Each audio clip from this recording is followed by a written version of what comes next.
Faoi bhú 166 scoil bhreise le hí Béilí Scoile Teo iomlán. Nuair cuair tús leis an scéim seo in 2019 bhí tríocha scoil páirteach.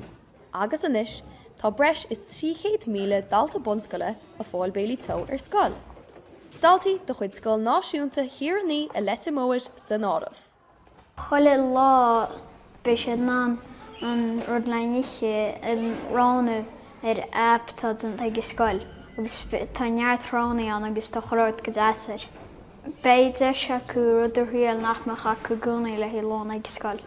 Bé sé seo go mai gan na scoil chéile mar ní bhéh be sin ní bhéarúach iad héanana olbhús be sé rudidir ichar maidin siad héanana réiteach agus be sé an bhhaid gan na mothair chéar a chuine bhéarúach iad do chur más sa teach rudaí.